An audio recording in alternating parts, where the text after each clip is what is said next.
Il est le poids lourd du hip-hop camerounais, rappeur, artiste engagé, activiste. Il sort un nouveau titre pour critiquer un système prédateur pour son pays. Valsero, bonsoir. Bonsoir à vous. Bienvenue au Journal Afrique. Merci. Merci d'être avec nous. Alors, on est ravis de vous retrouver avec un nouveau titre. Les loups sont de sortie et c'est sorti il y a peu, là, au mois de juin. Qui sont ces loups que vous chantez? C'est un peu ce que vous avez vu dans les rues de Paris aujourd'hui. Et ceux qui sont sortis pour dire Black Lives Matter. Et ceux qui sortent tous les jours dans les rues du Cameroun pour dire ils n'en peuvent plus. C'est toutes ces voix qui ont été longtemps étouffées, qui n'ont pas pu s'exprimer et qui aujourd'hui, avec le contexte de l'après-Covid, donc je crois qu'on dessine tous le monde d'après, ont décidé le monde a accepté d'écouter cette voix-là. Et voilà, c'est tous ces gens-là. Et bon, on va les écouter tout de suite. On regarde un extrait, puis on en reparle. Merci. Je suis un loup, une bête, c'est le système qui m'a créé. À force d'agression, j'ai fini par me révéler. J'ai perdu mes ongles, à la place on poussait des griffes. J'ai perdu mon sourire, à la place y'a plus qu'un rictus. Cherche plus l'homme que t'as connu, je l'ai laissé en tôle. J'ai libéré mon âme et mes faiblesses sont restées en tôle. J'ai échangé mon cœur de chair contre un cœur de pierre. J'ai noyé ma douceur dans de l'acide, mon frère, je suis en guerre. Je suis en guerre contre le système, des années que ça dure, j'ai des blessures quasi ouvertes. Appelle-moi Serval, Wolverine, à ma X-Men, mes blessures cicatrisent, je me relève de fois. Voilà, on a vu des images de George Floyd, de manifestations, de conflits. Vous exaltez les combattants finalement où qu'ils se trouvent dans le monde. Oui, je pense qu'ils ont beaucoup fait et ils font toujours beaucoup aujourd'hui pour rendre le monde meilleur. La justice, c'est quelque chose qui rend la vie meilleure, qui la rend acceptable. J'ai vu Xavier à Paris ici, Justice pour Adama, après 1 an. J'ai vu des gens accepter et essayer d'accepter que, si on pense une blessure, on peut continuer. Mais si on ne pense pas une blessure, on ne peut pas continuer. Et c'est la magie de la justice. Et voir tous ces gens aujourd'hui réclamer justice, réclamer le bien-être, le bonheur, l'acceptation de leur place dans la société, c'est à encourager, moi je pense. Parce que dans le silence, il y a de fortes chances qu'on étouffe. Et la plupart des peuples aujourd'hui ont longtemps étouffé dans le silence. Les résultats, on les a vus.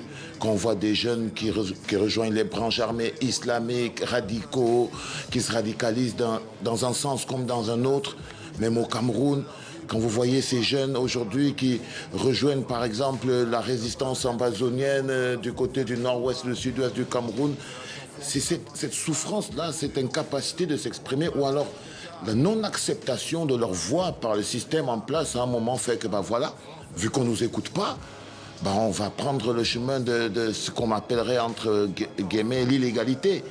Mais c'est l'expression. Alors vous-même, vous êtes un combattant des idées, un activiste avec vos textes, vos clips. Vous interpellez notamment les hommes politiques. On va regarder un clip. C'était déjà votre message en 2008. Je crois que c'était 2008 avec ce clip « Lettre au président ». On regarde et on écoute tout de suite. Excuse-moi, précis, mais il faut que je te parle. À ton nom, ils parlent tous et une autre personne parle. Si tu défends ta politique, pareil qu'ils suivent ton programme. Mais toi qui as décidé de nous exclure de la gamme. Je veux savoir, précis, pourquoi pour nous ça marche pas. Je fais de longues années d'études et j'ai pas trouvé d'emploi. Tu te rappelles, t'avais promis qu'on sortirait du tunnel. On y est toujours, ce sont les mêmes qui tiennent la chandelle. Regarde sur notre toit, ces filles n'ont pas le choix. Elles n'ont pas 16 ans, elles vendent leur corps, elles n'ont pas le choix. Paraît que l'école c'est plus à rien, les gars se pètent le caca. Ça fait 12 ans ce titre. 12 ans, quand vous le regardez, vous trouvez qu'il est toujours d'actualité, encore plus d'actualité? Je pense que quand on est dans le cas spécifique du Cameroun, je trouve aujourd'hui qu'il est un tout petit peu dépassé.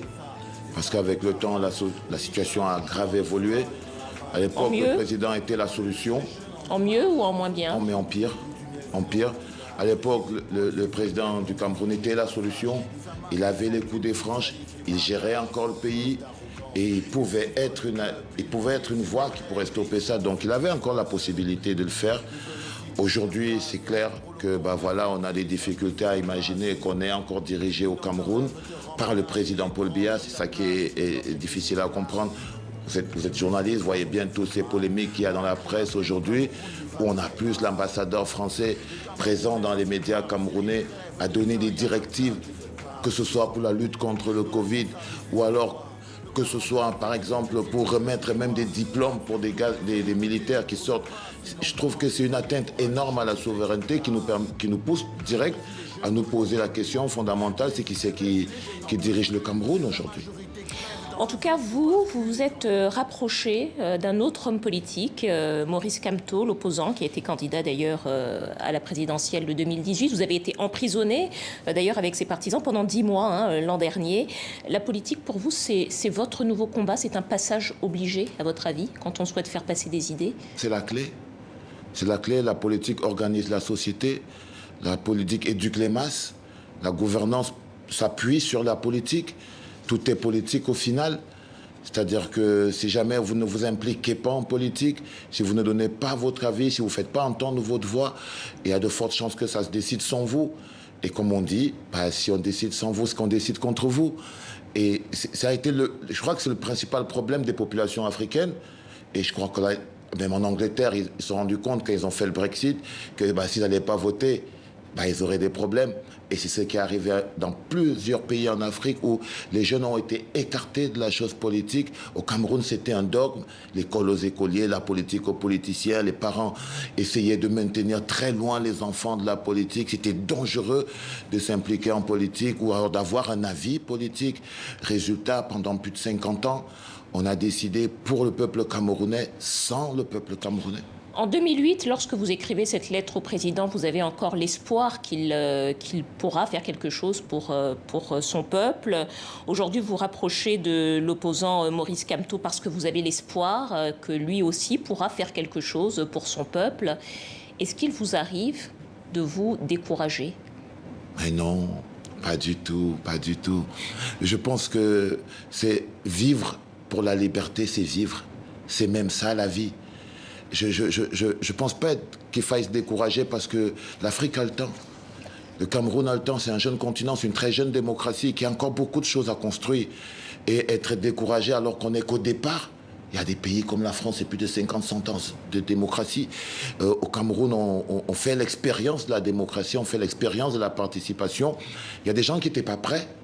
Il y a des gens qui n'étaient pas prêts. Ceux qui dirigent le Cameroun, par exemple, n'étaient pas prêts à prendre l'avis des Camerounais. Les Camerounais n'étaient pas prêts à donner leur avis.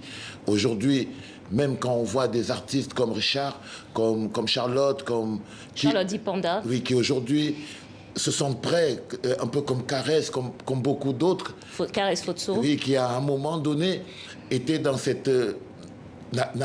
était dans ce schéma où, voilà, les musiciens font de la musique, ils n'ont rien à dire en politique, et ils se sont rendus compte que leur voix porte, et que porter les paroles des populations, porter les paroles des peuples qui vous hissent au sommet, ce n'est qu'un retour d'ascenseur.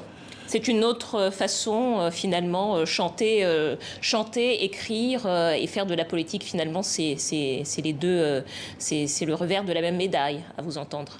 Oui, je pense que l'art et la culture ne servent pas qu'au divertissement. Mais aussi à faire de la politique. À développer les mentalités. Au sens noble du terme. Oui, à développer des mentalités, à porter des voix et à rendre un peuple meilleur. Ouais, on peut aussi se servir de l'art, de la culture pour ça. Merci beaucoup, Valsero. Vous étiez avec nous pour la sortie de Les Loups. Des loups sont de sortie. Merci beaucoup d'être venu. Excellente continuation. Et on referme ce journal avec un autre de vos titres, Résistance. Très joli clip, mon choix personnel. C'est la fin de ce journal. Merci de votre fidélité. À demain.